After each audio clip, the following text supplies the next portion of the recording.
All right, Magic Makers. I literally just had a 10-minute conversation with her before we press record. And I was like, hold on.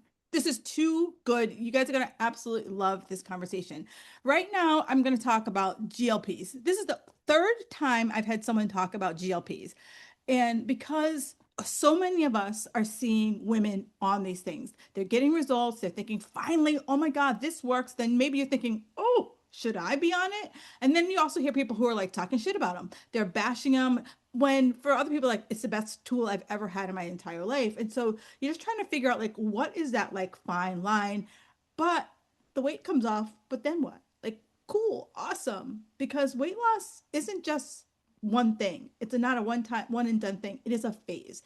And it's like, how do we kind of work through this in our life and have it be this whole game strategy that we're playing? So today I brought on Shenelle Green, and she's going to really help us talk about like the after, right? Maybe even we might even touch on the before we even go down that path so that you are prepared, so that maybe you have a friend who needs to hear this.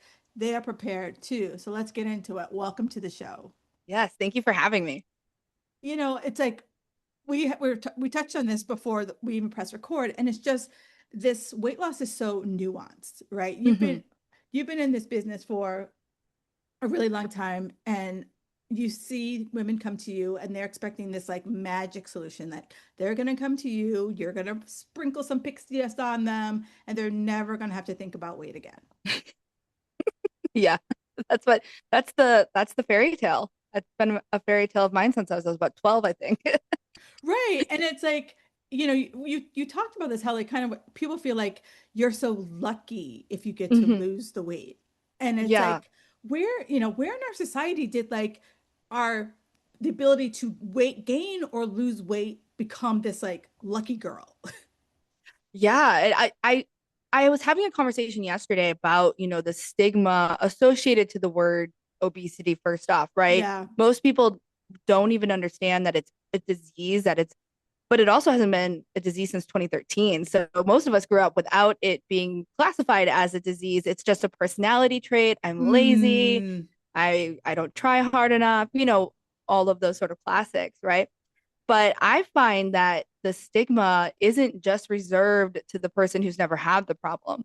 I think those of us who also suffer from the problem are just as judgmental oh God, yeah. as somebody who's never had it. So it just makes a world that's so like, oh gosh, like, did you see that so and so's lost 20 pounds? Like, what do you Mm-hmm. think they're doing? Like, it's so snickery. We're never like, oh my God, did you see that Susan's going to chemo for her cancer? Like, what does she do? Like, we don't talk about it like that, about those circumstances. But when it comes to weight, it feels like it's a privilege.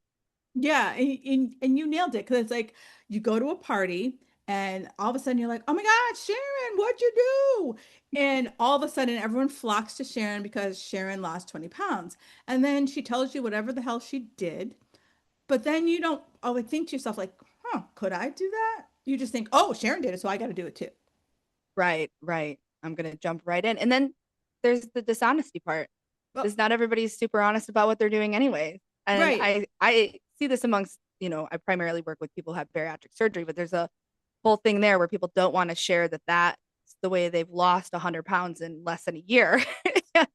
Well, because it's like first the shame, right? The Yes. shame around that feel like you took the easy way out. Right, And I'm air right. quoting where like I have several friends who've gone the bariatric route, and I personally have seen all the crazy, ridiculous crap they did to lose weight before they went down that route. Yeah. And as you said, like on either end of the spectrum, whether you're 500 pounds or you're 5 pounds, the mental noise that you tell Yeah. yourself about where you are on that scale is it's crippling for some people. Yeah. It absolutely is. Yeah. I wish that there was a one-time magic solution, but I always compare this to cancer because it's just, I Yeah. mean, statistically, it's not too far off from each other. But with cancer, we don't have a one size fits all situation here either. You don't just have chemo, you don't just have surgery, you don't just take a medication. It's usually a combination of many Mm, things to solve the problem and right. to put it into remission. Right. And that's the same thing with obesity. It's not something that goes away. Like I had bariatric surgery almost 4 years ago, and I eat a particular way today to maintain Mm-hmm. and to treat it. But if I go back to the way I was before, I'm probably going to experience regain. Oh God, yeah. I will see reoccurrence, as they'll say, if I don't keep it in check. It's many things. And GLP-1s get so much more heat than bariatric surgery does now. Like, it used to be bariatric surgery was the, like you said, quote unquote, easy way out. Now the GLP-1 is the much more easier way out people see. And I've seen content creators who deny being on it, and then when it comes out, it just ruins their careers. And it's like, to what degree do people have to be so forthcoming about what medications they're on, unless they're, pitching a different direction? But like, there's this gray area between being so open and honest with everybody and also having the privacy between you and your doctor. Right. But I also feel like with bariatric surgery, one, I can't do it on myself. So there's Mm-hmm. that. But I also feel like there's guidance, right? All of the patients that like all the clients that I know that have had it, you have to sit down with not just your regular doctor, you have to sit down with a psychiatrist to understand that, like, you understand all of the ramifications. You're not going into this thinking that you're going to come out two Right. pounds. Like, all of the kind of the ups and downs and all the rounds are being discussed before you go underneath the knife.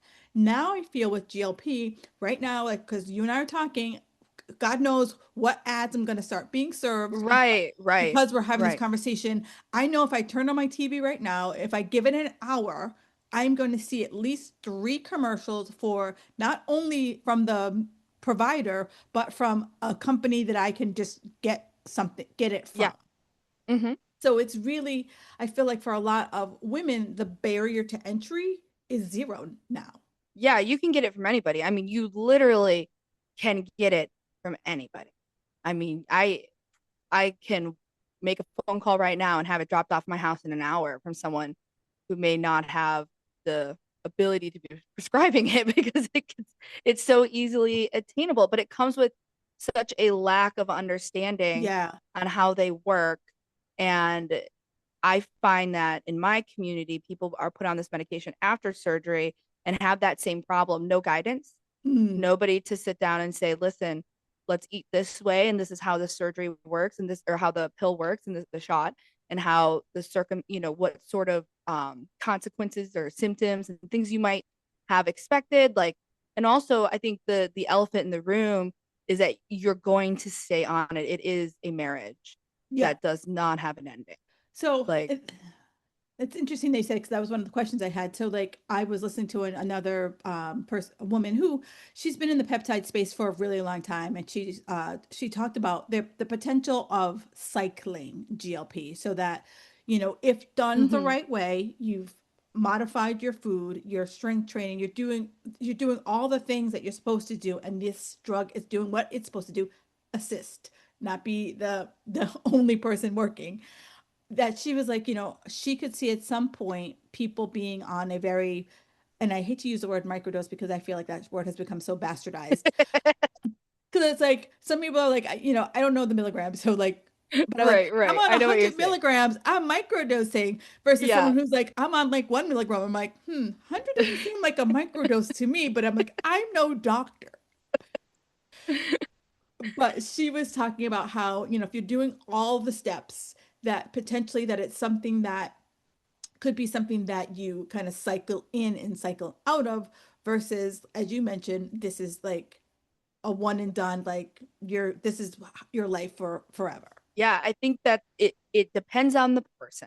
Gotcha. If we're talking the woman with 20 pounds, you know, then that's a whole different subject. And there's some people in the bariatric space who will argue that GLP-1 shouldn't be prescribed to that woman looking for 20 pounds, Oh, that right. it's too powerful. Um, you talk to somebody with a 65 BMI, they're not going to be cycling in and out. Yeah. This is a long-term commitment.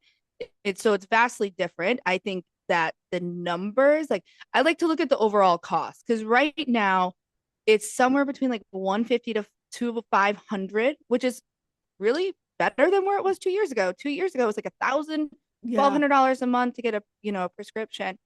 And if you look at the lifespan, let's say you're on it for 30 to 40 years, I mean, it adds up, right? And someone with that 65 BMI, that's an expensive long-term commitment versus an out-of-pocket with surgery. If your insurance covers Right. it, maybe 1,000, maybe 2,000, right? But I think that it still comes back down to my question I ask anyone who says to me, I think I'm gonna go on a GLP-1.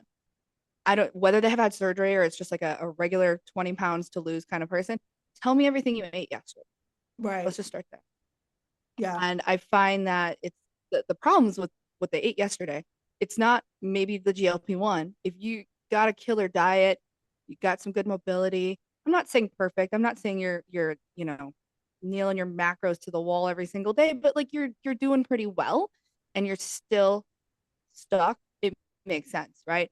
But if you have a diet that's not great and you go on this thing and now you're not hungry and you don't have breakfast because you weren't a breakfast person anyway. Right. Right. And then lunch, maybe you grab something at the vending machine. Mm. And then dinner, you grab some drive-throughs or Uber Eats. And then there's a nutrition problem. Like Yeah. Yeah. where are you getting vitamins from? Where are you getting your fiber from?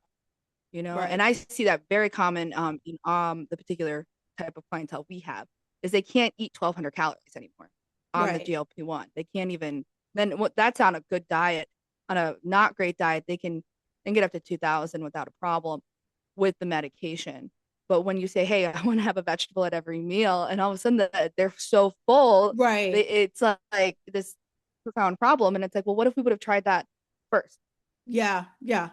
Agreed. And I've had two doctors. You're the third doctor I've had on, and all I'm I'm definitely sorry, not a doctor. not a doctor. I have two doctors, but I have two doctors and three kind of GLP conversations, and they Yeah. all boil down to the same exact thing.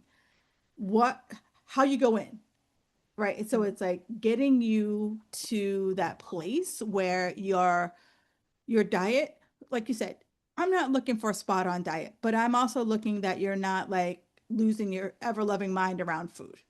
I'm looking that you're Right. like taking the steps to eat better, being more mindful Hmm. about what it is that you are actually eating versus just I eat what I eat and that's how it Yep. is. And Yeah. I heard a bariatric surgeon say because we start talking about like food noise, which is a really common word in bariatric surgery world, but I think with the GLP-1s, the general public now recognizes that word, the food noise, food noise, food noise. right, And I heard a bariatric surgeon say once, it's like sometimes I don't know if it's food noise as much as it's chemical noise. 1,000% chemical noise. Hmm. There, Yeah. there's a book, I think it's called uh I- I'm gonna remember the name of it and I'll put it in the show notes. But it's a book and it's a guy, he's a former like food chemist, Hmm. and he talked about how his sole job was to come up with texture, come Yeah. up with smells so that you either crave the food or if you opened the bag, you didn't want to stop eating it. Yeah. Oh, 100%. There's also Fat, Salt, and Sugar Yes, that's the by book. Michael Moss. Yeah. That's an excellent book. Metabolical by Robert Lustig, I think is great as well. And then another book I always recommend to people in my space is Food Junkies by Dr. Vera Tarman, kind of exploring the idea on the addiction side of it, which is something that is not recognized by the DSM currently, although it does look like it'll be added to the six. And I think that'll open up a whole new conversation and also hopefully give people more resources that the insurance companies are willing to cover. Because that is a controversial subject. I'm a recovering alcoholic myself, and I embrace that easily today. Like I am who I am, right? I can't drink. It's not a big deal. It's been a long time since I have one, and my life's been greatly improved since I've stopped doing that. But my relationship with food very much mirrored my drinking relationship. And as much as you use the example of cancer to, Yeah. this, I use alcohol all the time Hmm. because alcohol is a socially accepted thing. If you Yep. are out and you don't have a glass of wine, what are you doing? Why aren't you having a glass of wine with me? Like it's a big thing. Or if we're eating, like why aren't you eating? And so it's like you have to feel like you have to explain yourself Hmm. around your food choices or not having alcohol, where no other thing in the world. If you're like, oh, I'm not driving, like, okay, you're not driving. And there's no questions. But around Right. food and alcohol, you get like the kind of the third degree about your Yeah. lifestyle choice. I have a theory about this. So I have come to realize that when I say I don't drink, someone I'm like out at a thing and someone says, "Oh, you're not drinking," or something like that, and I say no and the subject is dropped, totally chill. Someone then decides they need to like explain their drinking to me. I'm probably talking to a fellow alcoholic because only under those circumstances did I ever do it. If I would have encountered somebody who was like, "I'm at the bar, but I'm not having a beer," when I was drinking, I was questionable and pushy about it. Like, what do you mean? Like, I needed them to validate me. You need to have one too. And until I Yes. find out why you're not, I'm going to continue to beat this dead horse. And I've also found the same thing with food Yes. that I mean, everybody in my circle knows I had bariatric surgery because I work with bariatric patients all day long, and it's all over my social media. Like you'd have to, be my mailman, or maybe he probably even knows too. But This is the mail everyone you in get. my yeah, everyone in my circle knows. But the few times I encounter people who don't know, and then I tell them, that I don't like. I was at an event and I passed on the dessert because I don't eat sugar, and they had asked me about it, and then the conversation is like, well, oh, so you don't ever have it at all, like I'm trying to cut back too, and like it's like when people have to defend themselves without me asking the questions, like, and I'm always willing to have those conversations because I know that I might open the door to something that they haven't explored before, but I often just find that that bounce back tells me a lot about who I'm talking to. Yeah, and you're right. Because it's like I used to do fitness competitions, and Mm-hmm. when I was doing them, I didn't drink. Like I had a very specific diet, and I didn't drink. And I remember being at a backyard barbecue, and I'm minding my own goddamn business. I barely knew this guy, and he's passing around the wine. I'm like, oh, thanks, I'm good. Like just I'm good. And he's like, oh, well, why don't you? He's like, he goes, oh, do you want red? I'm like, no, I'm good. Like for all drinks, I'm Right, good. right. I have my water. I am fabulous. And he's like, well, why aren't you drinking? And so like in your mind, my mind, I'm like, who are you? Like, it's none of your goddamn business why I'm not drinking. And I was like, oh, I have a show coming up and I just don't drink. And he goes, well, could you have like a sparkling seltzer? I'm like, Right, right. like how many polite ways can I say I'm good before I have to be Right. like, shut the bleep up? Yeah, so and it's just it's that mirroring, like people see something, and I just know I did the same thing with my drinking. I would have been that person. I would have like hounded you until you were like, I will no longer talk to you.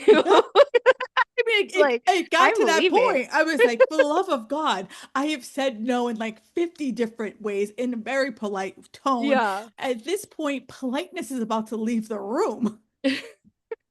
Yeah, So definitely just a mirror.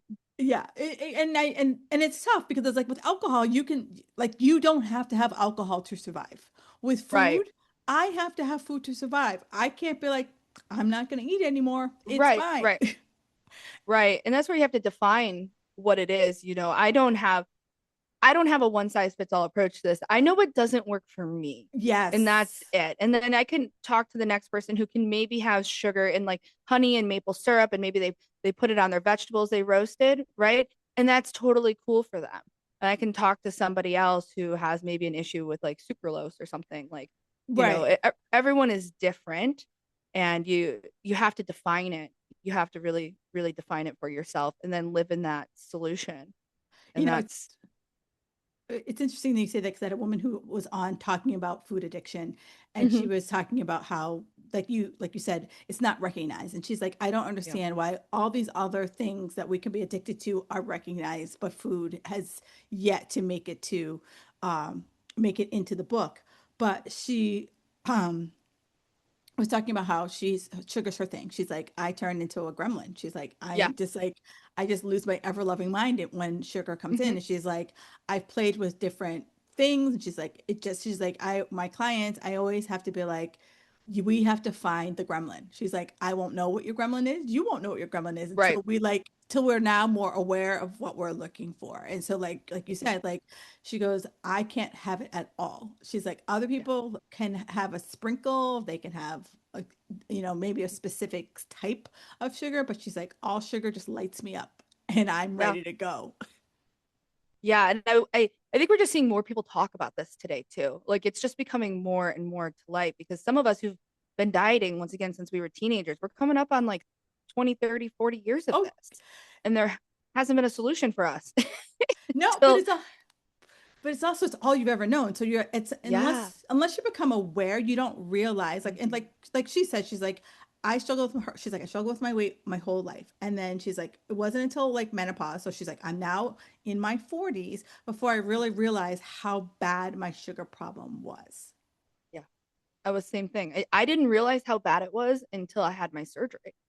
Right. After my surgery, I was restless, irritable, and discontent in my head. I was like couldn't understand what was going on between my ears and I can't eat. And also I don't necessarily have a desire to do it. And it was just like the first 90 days of my sobriety from alcohol Right. where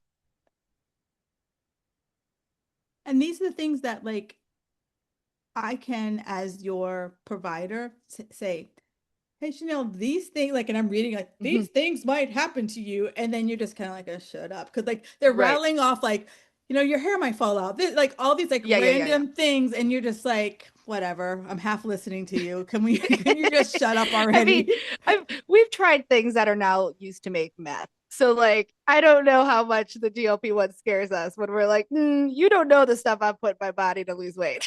Right. And so you're so like, and then like when they read this list off, they start with like the most craziest thing. And then you've already tuned out. Yeah. Like the thing you're like, oh, that's never gonna happen to me. But then when they get down to like, you might find that you don't have aversions to this or this or this, and you're just like, Yeah. you've already been like, I've already, my ears have just quietly, I just see your mouth just yipping away. Yeah. So as we're talking about this, like one of the big things that I see for people who go on these pills, they titrate you up to a certain Yeah. milligram.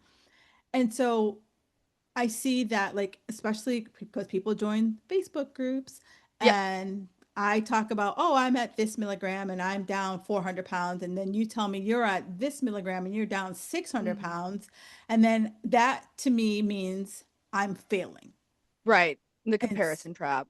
right. Yeah. So because Chanel's at, whatever dosage she's at and she's lost 600 pounds and I'm at a lower dose and I've only lost 400 pounds, I should jump up. Yeah. Right. That would be a conversation to have with your doctor. I mean, how fast are you even losing weight? Just like what was that person's time frame? Was somebody on this medication for the last 2 years? Or in the bariatric space, people compare themselves all the time. And I'm like, dude, the autoimmune disorders. Some of you guys are type 2, some of you guys are not. Some people are more mobile than other people. Like there's just so many factors.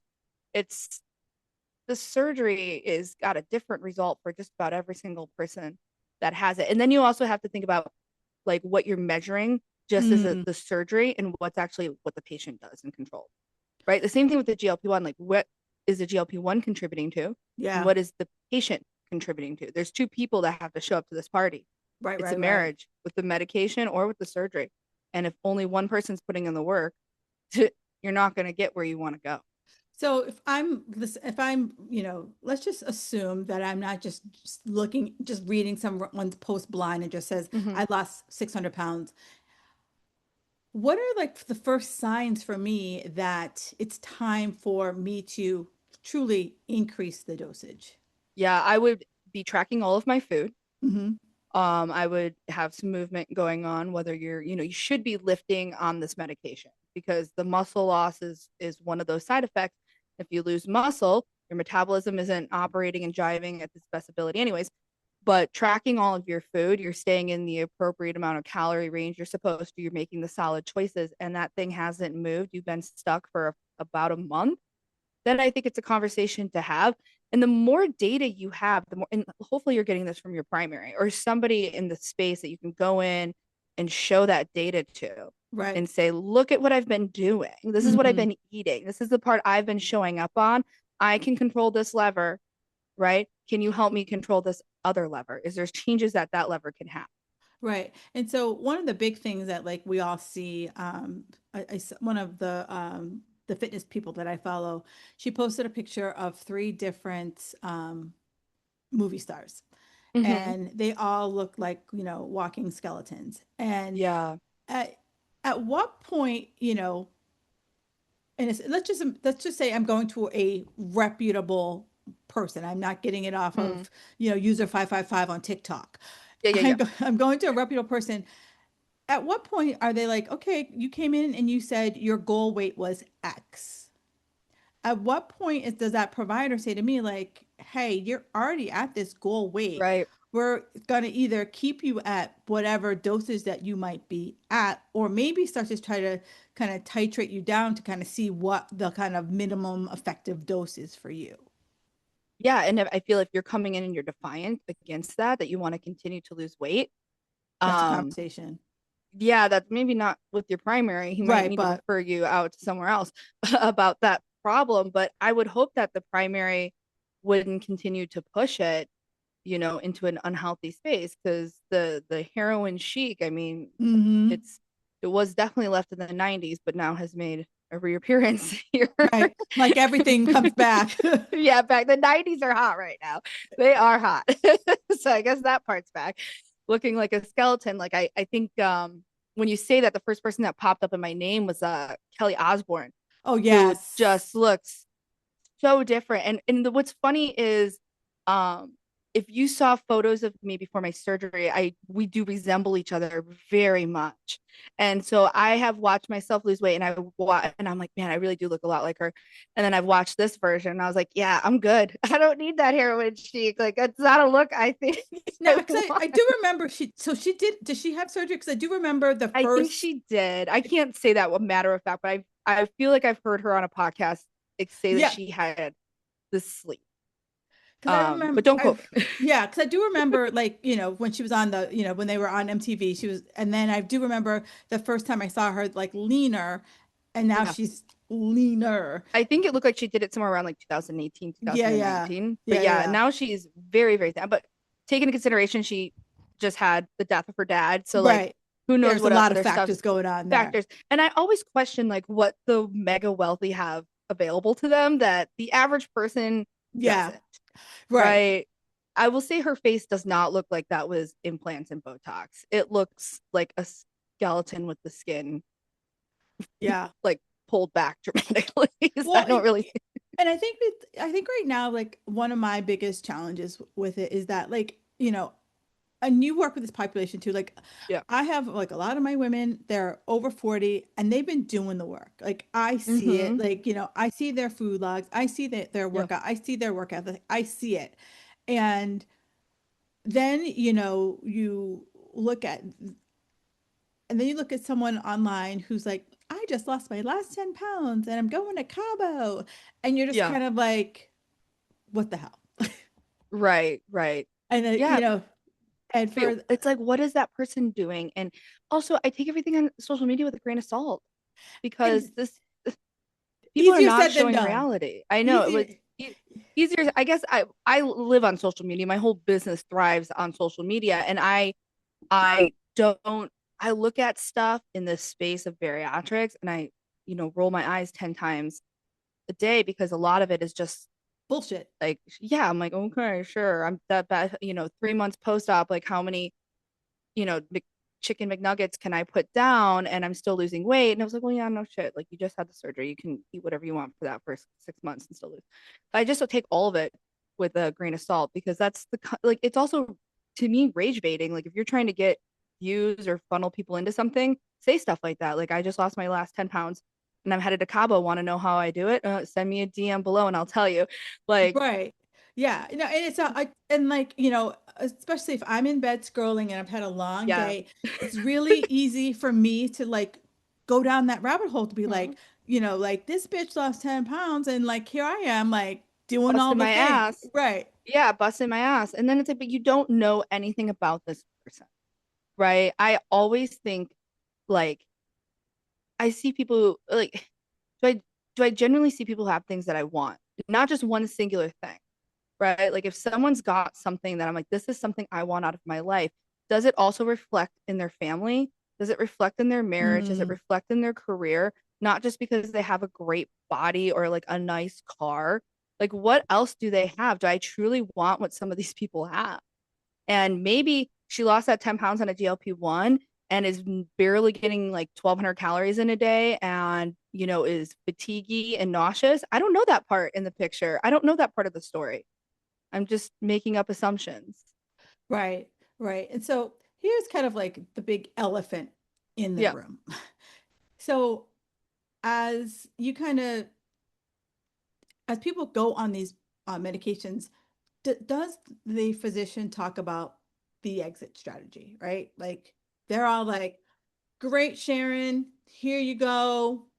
I called it into CVS, you're all set, right? No. Or there's, from what I'm seeing, and so like I told you earlier, I was listening to a podcast from a woman Yeah. who does more longevity medicine, and I liked her approach because she was like, she goes, I do think it's a great tool. She goes, but I also think, we talked about the cycling of like, maybe sometimes you're on it and sometimes you come off it, and it's kind of more of a yin and a yang thing versus Hmm. this long-term marriage. Maybe it's kind of like, we meet every season for a date Right, right. versus we get married. And so do you see that as a potential, or the fact that like doctors just say like, here you go, and as long as your insurance covers it, rock on with your bad self? Yeah, I think in the bariatric space, it's given as a last resort. Mm, Um, and they don't get a lot of time with a patient at that point. There's very little and insurance companies don't pay for these post-op visits. When it comes to the bariatric population, like you go see your primary, I'm sure they have pamphlets now that are like, here you go, but I don't think they talk about an exit strategy. And I don't think they really even get into nutrition because mm. I've never had a primary, and I love my primary. He's like 36 and the system has like not ruined him yet. Like he's a great guy. Okay. Like luck of the draw that I got matched up with him. But like at a certain point, follow that guy in 15 years from now, he's seeing how many people an hour. He's double booked. You know, they don't have time to sit down and say, this is what we're going to do and let's test it out and maybe you can come off of it, but let's focus on the diet and this is what the Right. diet should look like. They're not. And even if they did, even if they gave me a one sheeter, how many other times in my life have I gotten that one sheeter I threw about my diet? I threw it in the back seat of your car on the way Yeah, home. yeah, exactly. I didn't use it I never looked at it. I know what it is. If we've been dieting for so long, we know what we're supposed to be eating. It's Right. that getting into action part's hard for everybody. But to come back to your question, I don't think that most places have the time. I don't want to say they don't want to, but I don't know if they Yeah. have the time to provide a full comprehensive understanding in a plan that's we're going to start here. And then, other than upping the dosage, which is usually how those conversations go.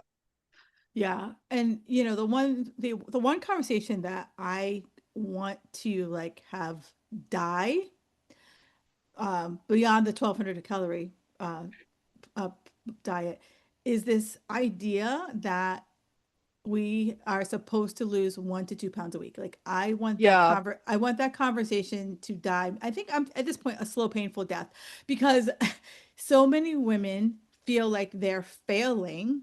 Mm-hmm.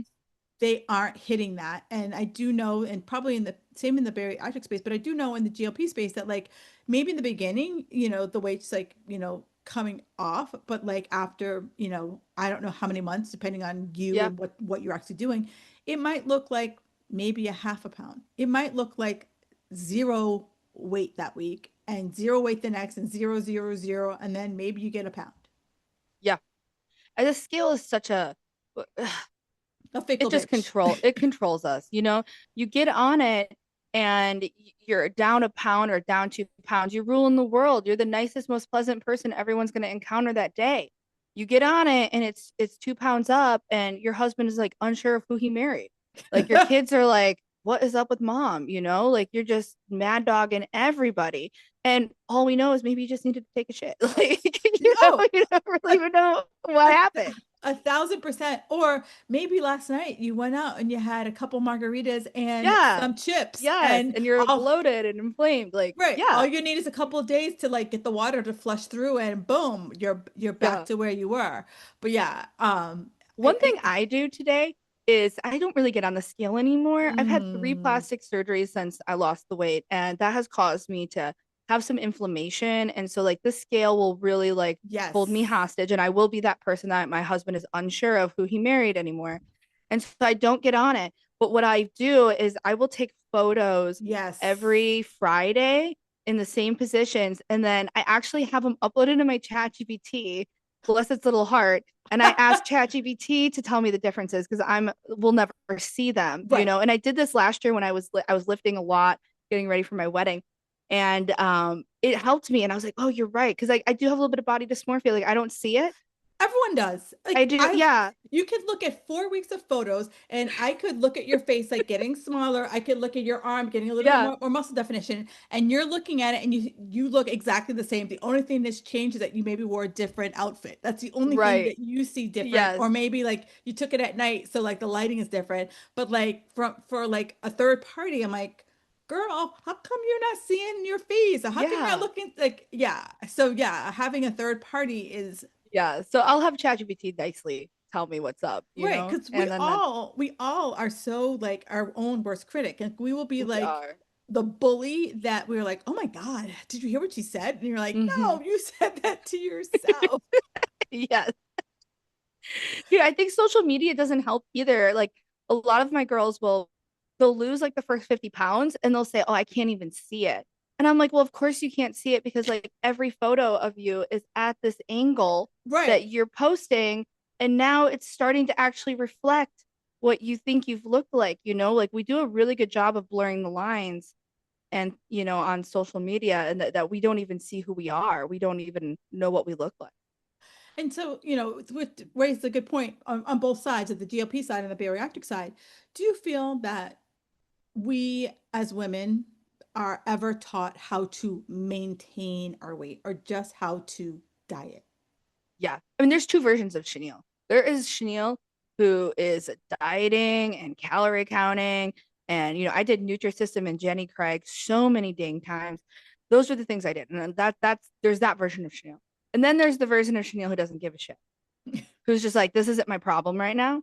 Right. When I had the surgery, like the key to my success was I had to force myself to the middle person. I Yeah. had to like rewrite who I was. Yeah. Like I don't know her. Being Mm. healthy, I don't know the woman who does like how what does her kitchen look like? Like Yeah. how does she eat out? Like I had to really like create a character and like Yeah. it was like walking in two left shoes until it broke in and really just became who I was.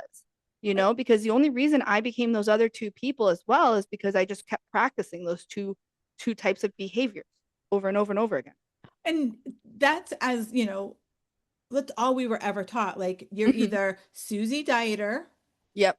or you're Susie don't give a shit. Like Yes. there's Exactly. there's not this like middle ground of like there are some times that I have whatever I want, and then sometimes that I'm a little bit more, restrictive about Hmm. what I'm eating, but they never lived together. They were always No. like in separate camps. Yeah. And like one camp, like the Susie on top of it camp lasted like 2, 3 weeks. Well, because And Susie then, on top of it was like, this is my life. I live yes. in this little box, and if a Yeah. hand pops out, it's over. 0 to 100, right? Like, and if I mess up, I'm gonna mess up for the next decade. It ain't gonna just be this one meal that I'm gonna make this choice on. I'm gonna ruin the rest of the day, and then I'm gonna feel like crap tomorrow. So I'm gonna ruin the whole weekend. And then Monday I'll say I'll get it together. And Monday comes and oh, you know what? I'll just wait till it's April 1st because it's the end of almost the end of March now. Why don't I just wait Right. and do it then? And then Yeah. like then something will happen at work, and you're like, oh, it's gonna be really busy at Yeah. work. So I'm gonna, you know Mm-hmm. what? May 15th. Yep. And That's then the there's the day. wedding, and then there's that birthday party thing you have to go to. Yeah, like, you know, and I had to sit down and figure out how I was going to handle all those situations because they were always going to happen. I'm always going to vacation. I'm always going to have a birthday. I'm going to always do things with my kids. How am I going to do them? I'm not going to get into that situation and wing it anymore because winging it left me with one or two solutions. Oh my God. I love when people I bring on the show, I've literally never met this woman before 40 minutes ago. And like she just is like she's just speaking things I say. I'm like, oh my God, we're gonna reach to the phone and just give you a big kiss on the mouth. Because that's exactly what I talk about with my clients. I was like, guess what? I'm like, if we look at our calendar for the next 90 days, if I pull my calendar, I'm gonna tell you that it's gonna be somebody's birthday. Yeah. It's going to be some holiday. It's going to be something or another.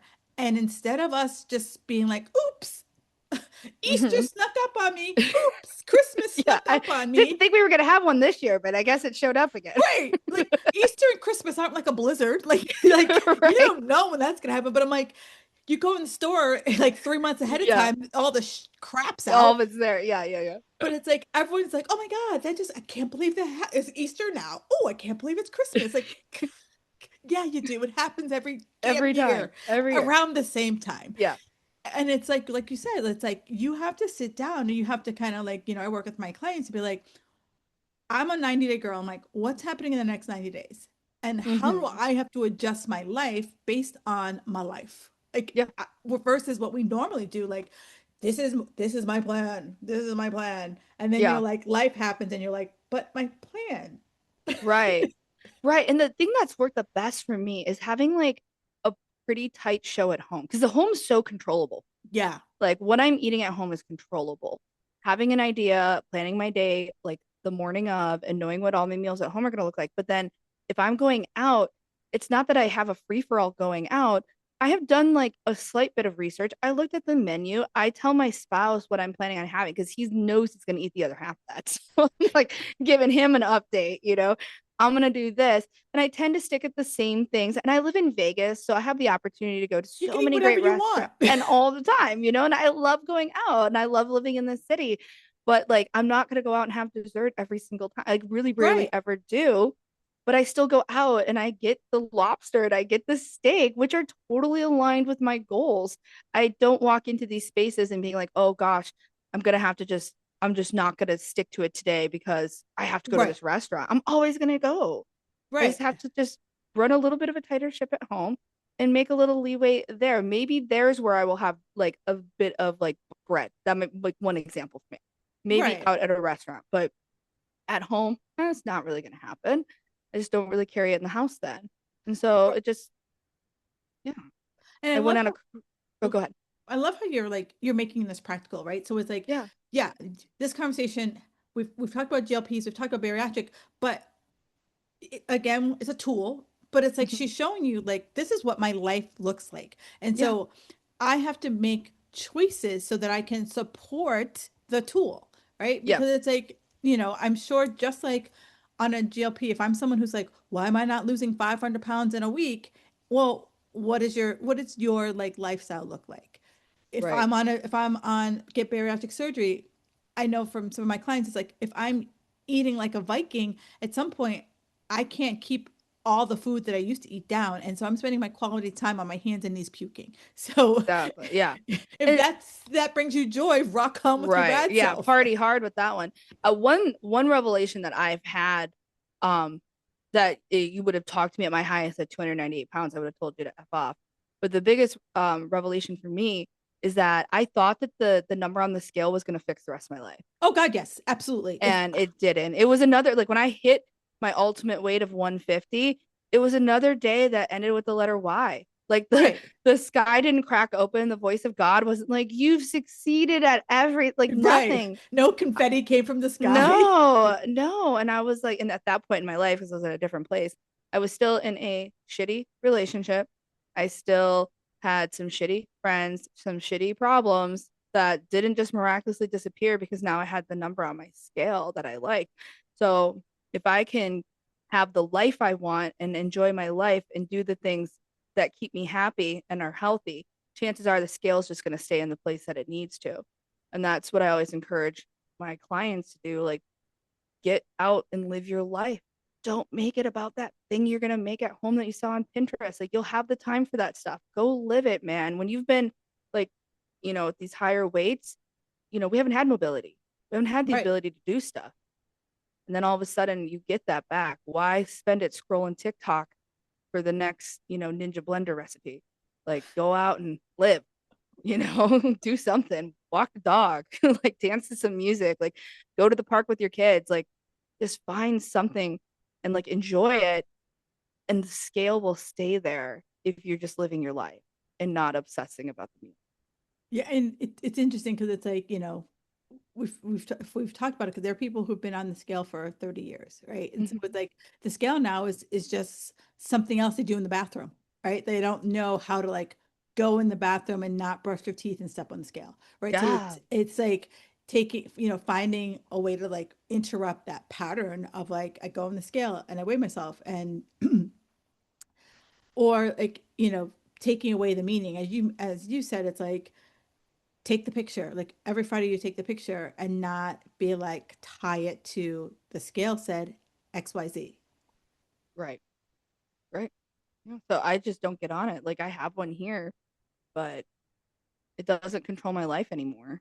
Right. And and you've kind of mentioned it too. And it's all of this is ancillary to what is your life, right? Right. So, a lot of the women that I have seen is that like if you have other shit going on in your life, weight becomes really number one for you because it's something you can control. Where the rest of your life you don't Yeah. have feel like you don't have a lot of control. Weight's the one thing. I can control what I eat, I can control what I work out. But, if I have, like you said, like shitty environment around me, shitty work, I always feel like, nothing is right. This is going to make it right. Yeah. Yep. Exactly. And when you like in our client base, I've had women join our program and they were like, I want to lose weight. And we start to peel the onion back. And I'm like, oh my God, they're drinking every day. They Mm. have a second relationship. The husband, I mean, just these wild things. And I'm like, my God, why are we trying to fix this problem right now? Right, you got bigger fish Like, to fry. yeah, like, what are you doing here? Like, there's so many other things going on. And like, I couldn't have fixed my weight problem when I was drinking. And I many times tried to do that. And I Right. found that, you couldn't be an alcoholic and still lose weight. It didn't work for me, and I would try it. I became a very recreational cocaine user for for about a decade. And I was like the Chris Farley of cocaine usage, man. Like I was putting on weight doing coke. Like nothing was working. And I would try to diet in that chaos. Like, Right. okay, it's time to order another box of Nutrisystem. Like this space food's gonna fix the problem. It had nothing to do with the fact that I was drinking it. Right. It had nothing to do with all the other vices I No, had. no, no, no, no. Yeah, It nothing. was it was definitely the Nutrisystem that was missing. That was the Yep, that missing was the link. missing piece. I absolutely love it because like now, like, now we can all like look back at some of the stupid shit that we did, and you're just kind of like, and like you're just kind of like, how come I didn't think like you're like, God, I was so dumb. Oh my gosh. Like the average woman diets 17 years of her life Yes. actively dieting. And I wish I would have heard that number a long, long, long time ago. And I was like, so I could be actively dieting for 17 years, going in and out of these things, or I could just be living my life. Well, And but it's kind of also like alcohol, right? Like yeah. to you, you're like, I'm having a good time. Right. And then Hmm. everyone has to have that one like, oh shit moment. And you never know what that like, oh shit moment is for Yeah. somebody. And I always say that to my girls. I'm like, I see the brick wall that you're running towards. I tell you you're running towards a brick wall, but some of y'all be like, I think you're right, Kim. Others need to hit it, fall down into a heap on the ground, and then I'm Yeah. like, I got you. Right. Rock bottom is so like a different interpretation For for everybody. everybody. Like my husband is also in recovery and my our rock bottoms are so different. Like you wouldn't have thought this guy had a problem. But if you saw me at my rock bottom, you'd be like, "Oh yeah, there it is. Yeah, There is or that bottom." or like people who knew you back in the day, you're like, oh, Yeah. that girl. Yes, yes. They're like, "That does not surprise me at all." Like it was very obvious. And sometimes people find that and unfortunately they keep digging, you Hmm. know? Then and They're like, it's China just must be down there, so I'm gonna keep yeah, going I'm gonna for it. keep going. I'm gonna keep going. And I've seen it in the rooms of Alcoholics Anonymous. Somebody says, comes in with a monkey on the back, especially like, a DUI or something. Like, Yeah. I'm just here to get, the To get my judge off paperwork my signed, back. right? To get my paperwork Yeah, and signed, and they then, never really learned the lesson. yeah, they'll learn the lesson when they're on the news for doing it again and they killed somebody, Right. and then, that rock bottom, has its own scenery that cannot be changed. So Correct. permanent, Correct. permanent scenery down there. But yeah, it's just definition. And when I think about my food, about the rock bottom with the way that I was eating, like I really didn't realize what it was once again until after my surgery. I just thought I had just I ran on, very much the body positivity movement, which I think is like very in the news right now. Again, people are talking frequently about that. And I just thought like it was easier to just accept it than to want to change it. But I also didn't have any education or understanding of it being a disease. No one had ever said those words to me. Mm. And when I was really kind of compounded in my head and my surgical team that like you have a disease. And I was like, okay, well maybe I'll go home and Google it. Like Right. But it's no like, other. but this is what I find very interesting is that you have, like, especially in the bariatric space, primarily because it's surgery, right? I can't do it on Yeah, yeah. myself. That there's conversations, right? Like Mm-hmm. before I cut you open, you can't just go into your doctor and like, all right, you free next Thursday? Like Yeah. there are several conversations that have to happen before I cut you open. Right. Because it's like, And well, yeah, absolutely. And you won't get that with the medication. Like that's just no, never gonna I can happen. I can go online right now and in the space of our conversation probably have a prescription coming my way and I answered maybe 5 questions. Yeah. Yeah.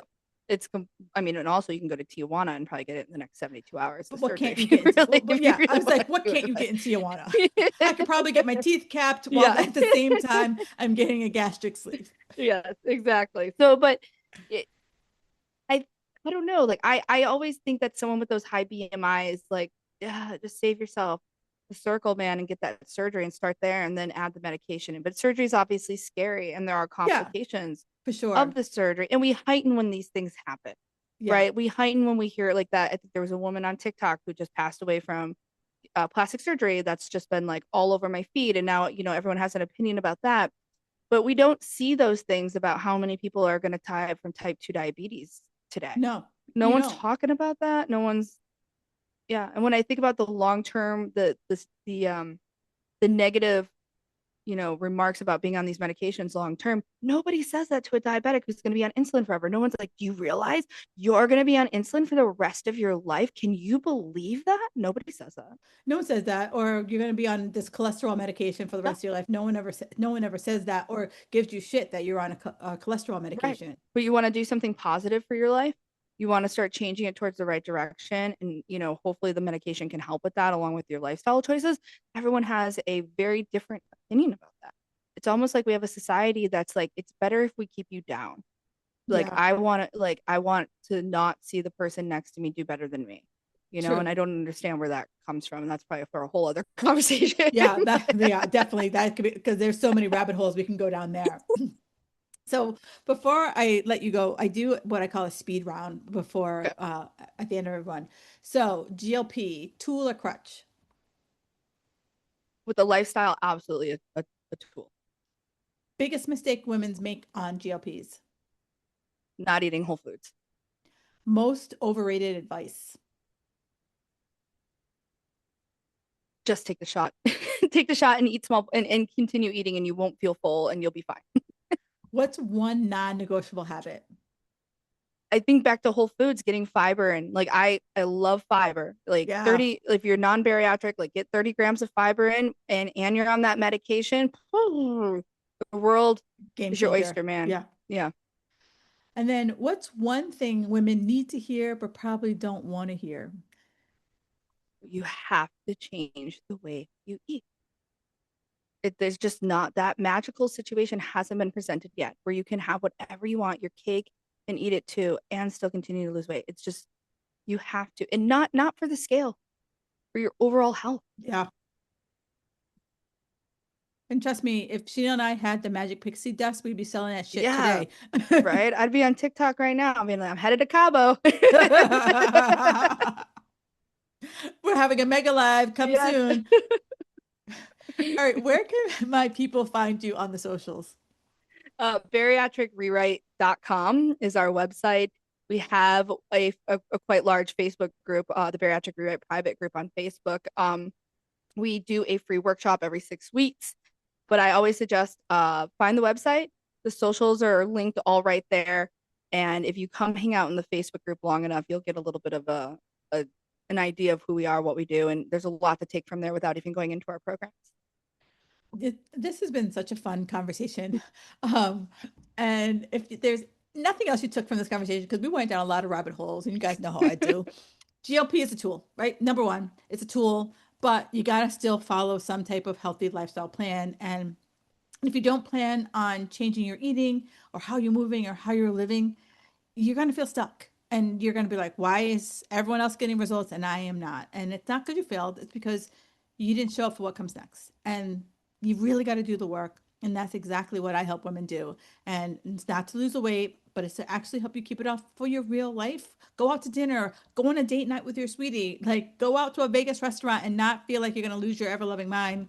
And if this episode hit with you, do me a favor, send it to a friend, screenshot something that we either one of us said and tag us on the socials. And I can't wait to see you guys on the next episode. Thank you again for coming on the show today. Thanks for having me.